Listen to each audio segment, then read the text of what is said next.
does it mean to build something from the ground up? To nourish your family and your community? To build culture through agriculture? When you're rooted in the community like these farmers, makers, growers, and cooks, it means you've gotta love where you live. This fall, we've gone homegrown, shining a special spotlight on some of these small businesses whose products are available at our local farmers markets. Every single week you'll find something new at a farmer's market. Join us for a tour around the DMV as we celebrate what it means to be homegrown in this diverse area and take a closer look at the economic and environmental importance of supporting local. This is Love Where You Live, Homegrown Edition. Alongside a railroad line in the heart of an industrial park, you'll find a place that's surprisingly organic. About 25 years ago, I wanted to simplify my life. Ned Atwater left a career in white tablecloth restaurants to sell his bread at farmers markets. Today, Atwater's breads and pastries and jams and cheeses and crackers and other traditional foods is a whole operation based in this Baltimore kitchen and garden. We're constantly growing, constantly learning how to make it better. Like, can you make really good cheese here in Atlanta, Karen, Maryland? I think you can make riches anywhere if you start with good milk and then you got good techniques. Hauling ingredients from local suppliers and applying a gentle touch is a process that's anything but, well, processed. We're not decayed, it's grace. We've created this start.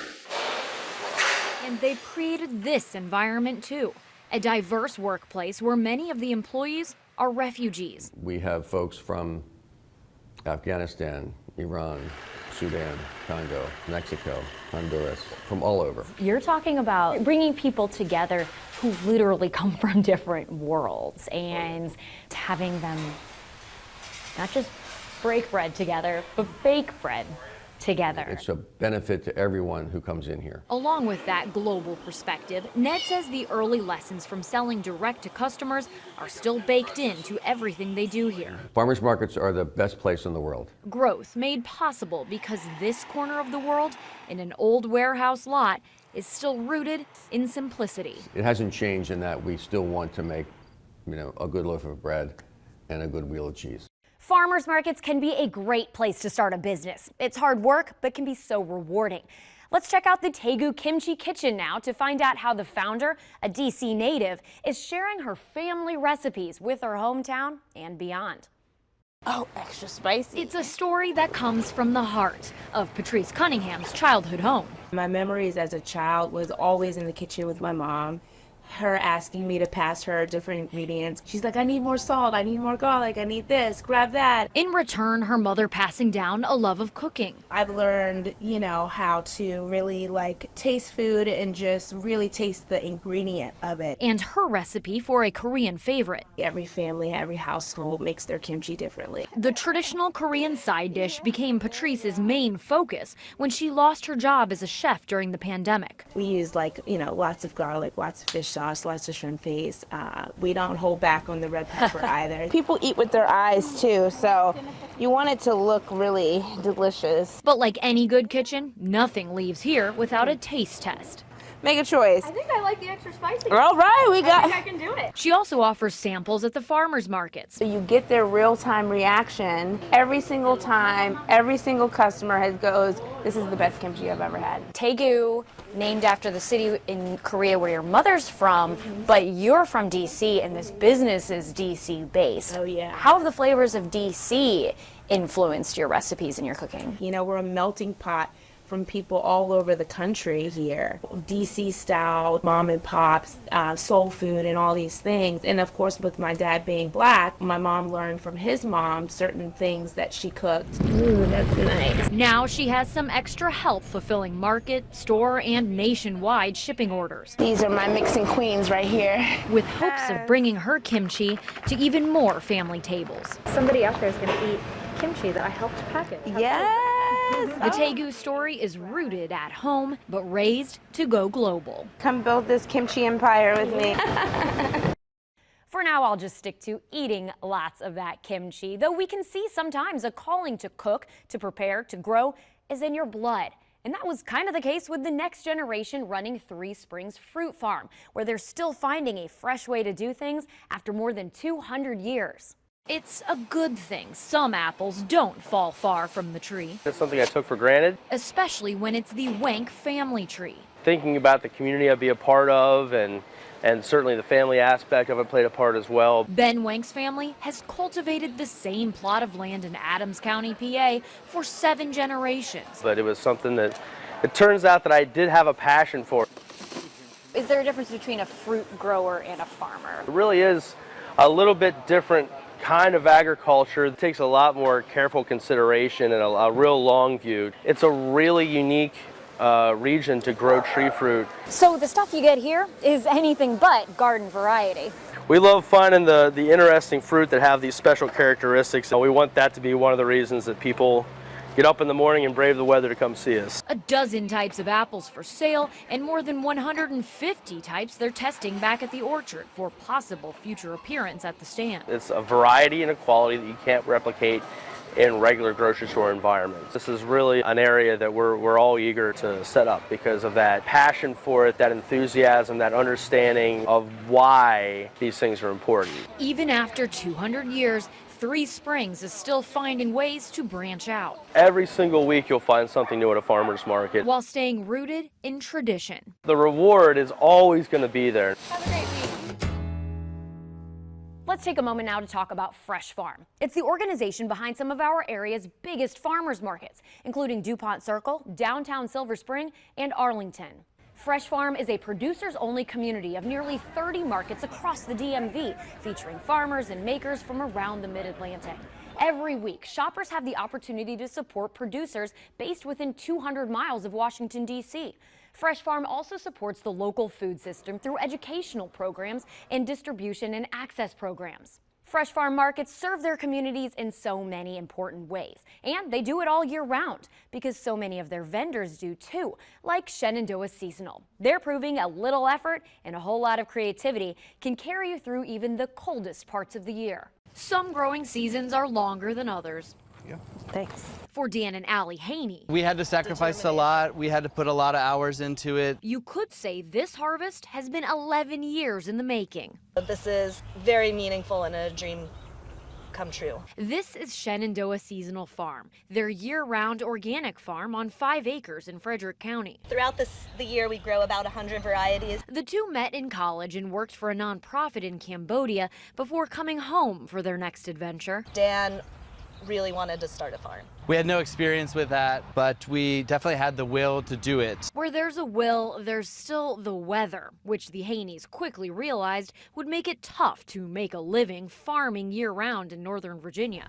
Enter the tunnels. We want to grow what is in season because we believe in seasonal eating. These greenhouses don't use mechanical heating or cooling. Instead, they provide just the right shelter to make crops' typical growing season a little more hospitable. Now we have no problem staying employed in the off season. Adding 3 more of these tunnels should increase their yield this winter by 25%. We like to grow a lot of, I'd say, international vegetables that are, are not typical for this area or region. You can't really grow in Virginia usually, but it's baby ginger. Do you feel like you're able to maybe have a better consumer base for these products because of where you are? Exactly. When we go into DC, there's so much, variety and culture there and demand that there's always an outlet for it. And that includes some of the area's hottest restaurants. Growing in the winter is a really important part of keeping those relationships. And that inspires their customers to follow up, hey, where did you get this from?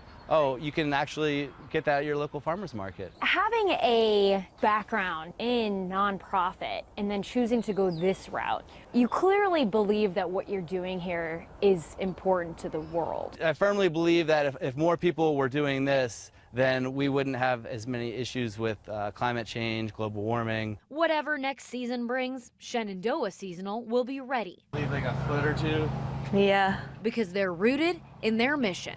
That's really important to us to provide that to our community. Supporting the businesses at your local farmers markets helps them support their own families. And that's the why behind another business born at the market and one of my personal favorites, DMV Empanadas.